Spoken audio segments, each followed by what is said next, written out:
Hi, my name is Karen Holmes. I'm the founder and director of the World Peace Organization for the One World Government. Over the last couple of days, the people of the United States are watching the events that have occurred in both Atlanta and in Boulder, Colorado. People are very concerned about what can be done to stop this kind of activity from happening. Shootings in grocery stores or in spas and things like that, in schools, government offices and things like that, where people are going about their business and somebody comes in and shoots the person. Many years ago, when I lived in Salem, Oregon, first of all, I want to say I'm a psychic, and every once in a while I pick up other people's emotions. I am kind of like a jack of all trades. I am empathic at times. And one time I was with a group of my friends, and we were in a mall. We had gone to a health fair. I used to do Scandinavian folk dancing with this group, and our instructor and his wife were there. He was a physical therapist at the hospital, and we went to visit him and to watch his little speech that he gave to support him. And as we were there, we were very happy, and this was at one of the malls in Salem. And when it was over, we all wandered off in a group, and we were standing next to a kiosk there that tells with a map on it, and suddenly I burst out crying, kind of embarrassing. And I just had this overwhelming sense of sadness and despair. And it was just terrifying. And I said to my friends, I have to go home. I can't stay here. I have to go home. And about halfway home, I got it was like a switch went off and it was no longer a problem.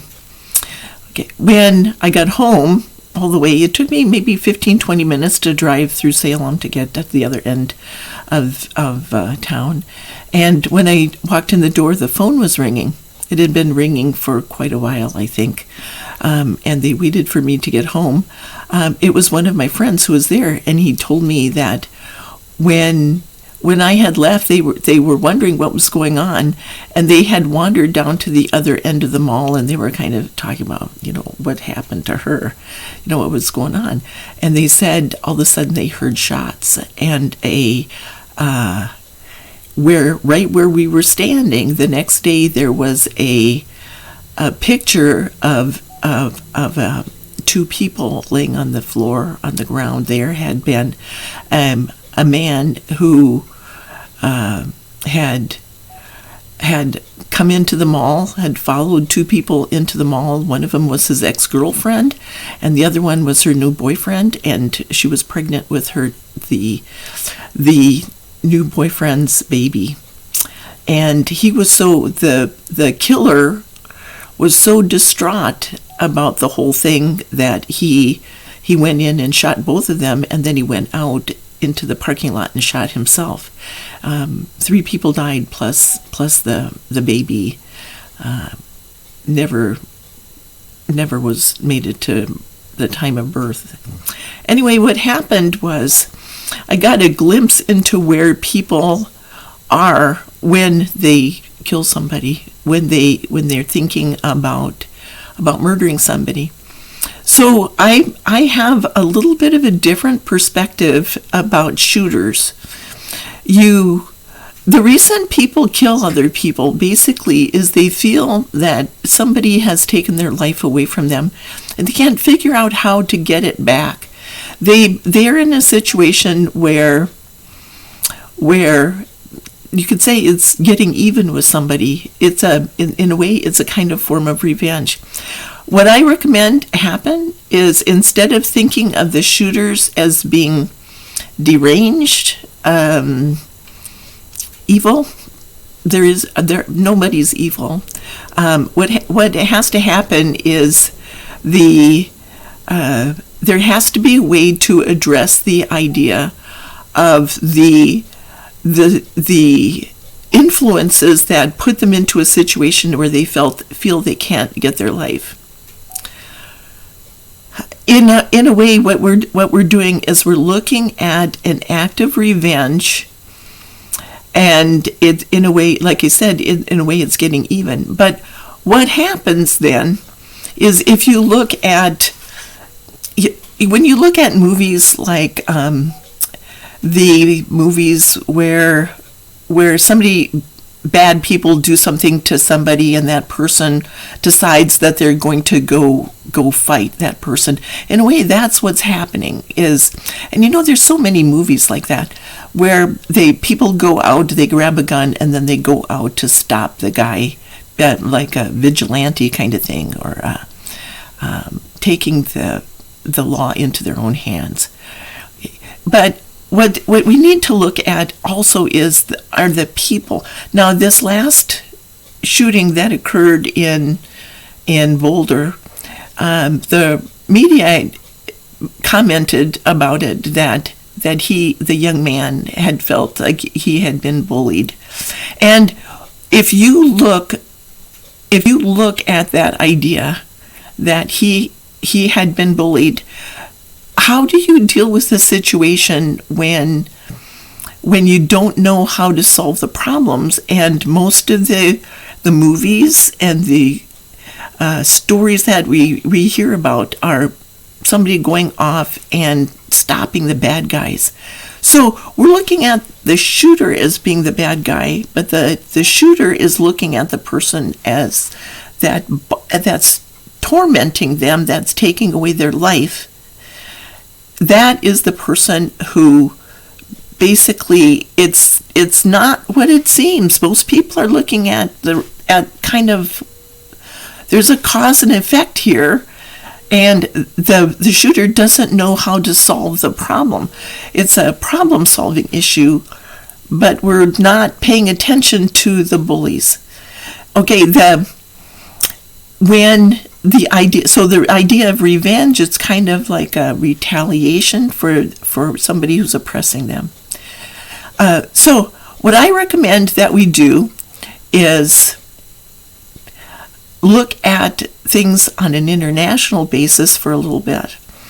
Of course, my project is the exit strategy for Iraq, and I'm looking at the Iraqi people, and we're looking at the weird thing that happened with the Iraq War, where people said, okay, Saddam, so the United States government, let's say we are, according to Saddam Hussein, we are the oppressors.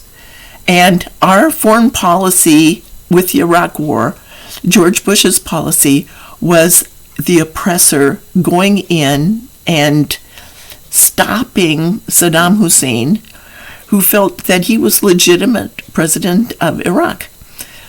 When we have the oppressor coming in, the people of Iraq were standing up and trying to defend themselves. They saw themselves as defending their country from the oppressors, but at the same time there was kind of like this weird thing about well, he was kind of oppressive to us too, the Iraqi people. So let's just kind of say, if you take him out, we're not all that angry at you for doing that. But then it became apparent that the United States was not going in there to do them a favor. We were going in there to take their oil. And we were saying that Saddam Hussein wasn't loyal to the United States, but why would he be loyal? So there were all those people, the insurgents, who were standing up and saying, we have the right to defend ourselves. We have the right to use IEDs and rifles and blow up those Americans who are coming in here, the coalition countries. We have the right to defend our country. So now, where are we standing here? the United States, let's say that the United States was standing up and saying, we have the right to go in and take their oil. Did we have the right to do that? So now we're looking at the idea that the Iraqi people had the right to create their life, their unalienable right. Every person on the planet has the unalienable right to create the life they want without interference, and nobody has the right to go in and interfere. The Republicans in Congress have been very resistant to any kind of gun laws that will limit somebody's freedom to carry a gun. Okay, the rights, their constitutional rights, but nobody has the right to break somebody's unalienable rights. So we have unalienable rights, we have the constitutional rights. And they're two different things. The Constitution is the application of universal law. So our Creator gives us the unalienable right to live our life without interference, our life, to fulfill our purpose in life, and nobody has the right to interfere with that. So what we have to do is we have to stop and look at, to solve this problem, we don't necessarily have to do gun laws, but what we have to do is we have to stop the oppressors from interfering in other people's lives. So this is a matter of people being pushed to the edge and down into the abyss, and they're trying to figure out how to get out. And when they're oppressed, they have three choices. They can go up, down, or straight ahead. What are they going to do to get out of the situation? So how about in schools, we start to teach about revenge, how it works, why it doesn't work. Because what happens with revenge, and this is something I talked about in a previous video, what happens within the Iraq War, for example, the George Herbert Walker Bush waged war, and that set the stage for George W. Bush to judge Saddam Hussein. So the Gulf War led to the Iraq War, set the stage for it, and then that set the stage for the people who played the game of greed, the coalition countries, and that set the stage for the leaders who are witches, who function for their own interests, and they weave an illusion. I was going to do one about witch hunts and how that works. So let's just say there's a witch in this situation also, and then that set the stage for so that was the ISIS to come in, and that set the stage for the terrorists, which were, so let's say, Al Qaeda, to come in. But Al Qaeda said, and that justified putting Saddam Hussein down, okay, because Saddam Hussein kept Al Qaeda out of Iraq. They wouldn't let them in. So when Al Qaeda got involved, it was like, no, these are not terrorists. ISIS was not terrorists. So we're looking at this idea of undermining that undermined ISIS, saying they're not a terrorist organization, and that undermined the coalition countries that were in there for greed, playing the game of greed, getting government contracts and money and such like. So let's say the world leaders who function as witches, and the witch idea is, let's say, a sociopath who has a plan to get revenge, but by weaving an illusion, and is in it for the money and for a voice. So each one of these people are playing the game, and then that undermined the coalition countries when they pulled out and they left the United States and the United Kingdom, Tony Blair in as the only people left, basically, and that undermined George W. Bush, and that undermined when George Bush wasn't able to solve the problem, then it made it very difficult for Jeb Bush, you could say, to run for president, because they didn't understand foreign policy. We don't want to get into another war. Isn't that kind of why Jeb Bush didn't beat Donald Trump in the primaries in 2016? Okay, so the fact that George Herbert Walker Bush died basically was an example of where we are. You cannot get your life by getting revenge on somebody. So we're looking now at two sides of this. We're looking at the bullies, and then we're looking at the victim of the bullies, who is the shooter, who tries to defend himself from the bullies. Okay, we're looking at the Iraqis trying to defend themselves from the oppressors, which was the United States. And they were trying to kill people because we were interfering in their life. We were taking their life away from them. We perpetrated an act of revenge that was oppressive, and it set off a ripple after ripple of effect. That judgment, the Iraq War devolved as a genocide. So let's say that what happened in fact, the man, the shooter, Ahmed, I don't know what his last name was. Ahmed, it was something, and I don't remember his last name, was a Syrian when he was young. So he was a Muslim who got very angry and tried to defend himself. But we have a whole culture in the Middle East that's based on equality, and that's based on standing up and protest when somebody is not being treated equally. So when this young man was being bullied, he took it out as somebody who had no voice. Now, I'm going to say something about the Republican Party. The idea of revenge is very evident whenever you see a really good clue is when people are denied a voice, because that's when people raise their voice to be heard, oftentimes to the point of violence. So when you look at voter suppression and all the voter suppression laws that are being introduced into the United States, even in my state of Oregon, we've had, then what you're doing is you see that it's an act of revenge against the people. Because people who think that they can put other people down, because that allows them to get respect, then what happens is that sets the stage for the people to come in, like George W. Bush, to judge the people. And that puts, the next one is to people who play the game of greed. If you can put somebody down, they think if you can put somebody down, you can judge somebody. They think that they can judge somebody, and then they think that they can take what's theirs, and then they can own them, like flummox them. And that's where the witch idea comes in. And then what happens is they think that they can deny people a voice. So when you're looking at voter suppression, you're looking at the minorities, you're looking at people who are getting revenge on other people.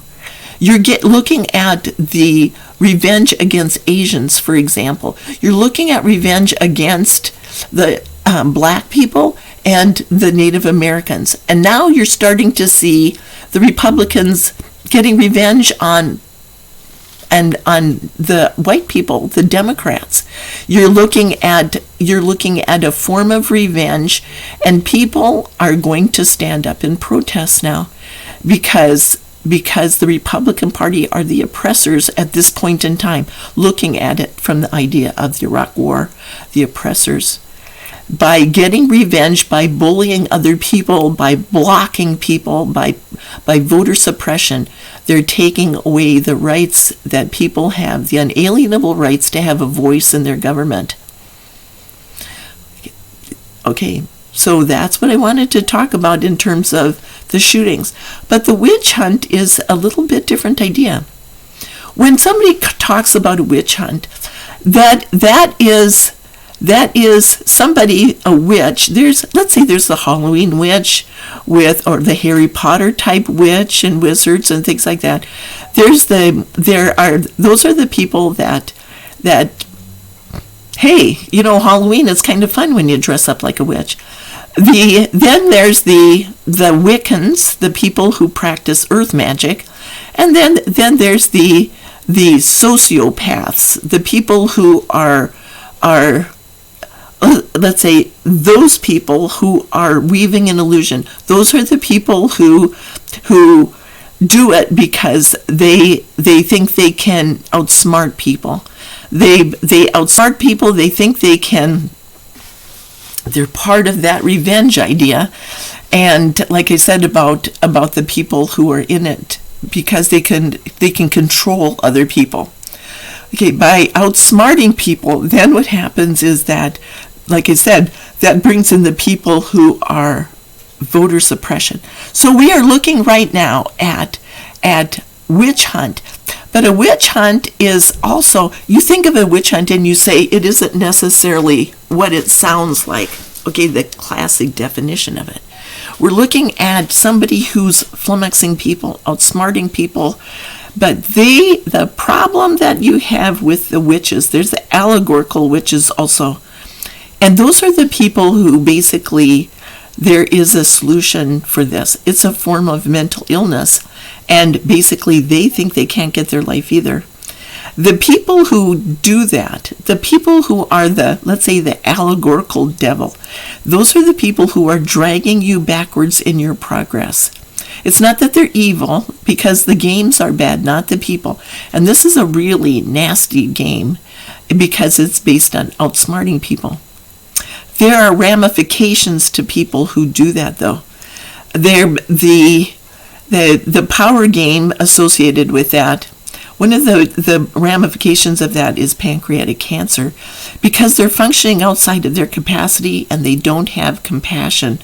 They lack compassion. They have issues related to lack of compassion and lack of capacity. Now, I'm not going to say any diagnosis about Donald Trump, but technically speaking, he's functioning outside of his capacity, and he actually has a lack of compassion. You know, that family has been so upset because they walked into their situation, into the White House, thinking that they were going to be able to get their life on a higher level. It was like, hey, this is we're the most powerful people on the planet. We can get our brand. We have our voices. We have everything. We have so much power right now. We are the most powerful people on the planet. Everybody knows who we are. This is going to be everything for us. What they didn't realize when they got in there is that they were functioning outside of their capacity, and they had no clue how government functions. They had absolutely no prior experience with the government. So they were functioning completely out of their capacity. And so people were very upset with them for trying to do things their own way when they were breaking norms and causing problems and breaking the law in a lot of cases, and thinking that they could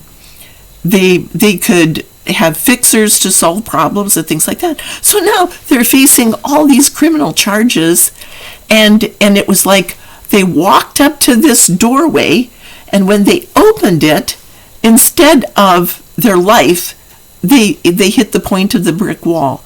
They were at a point of the brick wall, and that is the point when, if you can't turn around, you see, you're 180 degrees from where you think you are, at the point of the brick wall. This happens over and over again to people when you hit your end-of-life crisis. You've walked up there, maybe an inheritance. You're waiting for an inheritance. You walk up, and on the other side of the door, there's your life. And you've waited for it a long time, and you're just going to open it, and all of a sudden you realize that it's not there. It's a brick wall. What are you supposed to do? Stand there and try and pound it down? What you want is behind you. It's not ahead of you.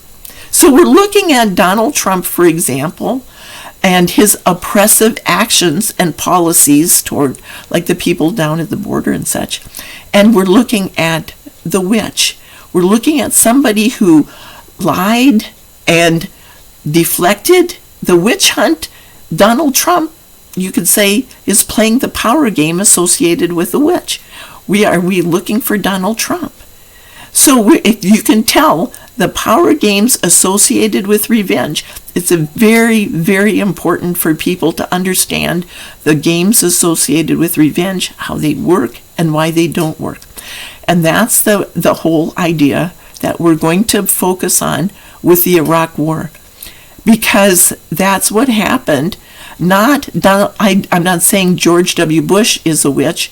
I'm saying when George W. Bush judged Saddam Hussein, he started a genocide, and he told a lie also. There are two power games associated with telling lies. One of them is lust, the game of lust. And people who do that fear intimacy, and they do it so they can get a voice and abundance. So think about Donald Trump and his voice, tweeting all the time, and then also abundance, where he was able to promote his brand, for example. It allowed him to make a lot of money as president of the United States. But it wasn't a genocide. He played the game of lust, where George W. Bush played the game of genocide, the game of envy. And we're going to go into all these power games in the Power series books. Okay, and the books are associated with the exit strategy for Iraq. So first of all comes the idea, based on the plan for the international government. First of all comes the idea of the conference in Europe and all the power games the world leaders are playing in. How do you defend yourself from that? They're interfering in the lives of the people. People are standing up in protest, and if we don't have a voice, that's when we raise our voice to be heard, oftentimes to the point of violence. So when you play the game, I'm not listening to you, I don't have to listen to you, that is where people raise their voice. To open up a dialogue, that stops the idea of terrorism. When you allow people to have their voice, terrorism goes away. It just fades away. You don't need to raise your voice if you have it. Okay, that's basically what I wanted to say about this whole idea, about shooters and what's happening, and the idea of revenge, how it works and why it doesn't, the power games associated with acts of terrorism and genocides and things like that.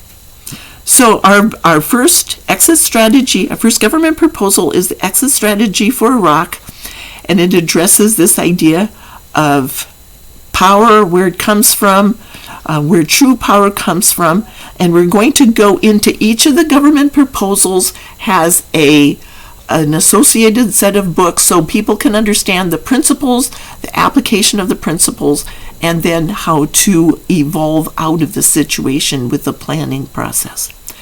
Okay, that's all I wanted to talk about. I ask that you like, share, and subscribe. Okay, and most of all, share, because people need to hear this information. Okay, so thanks a lot for visiting and stopping by. Thanks a lot for listening, for giving me a voice.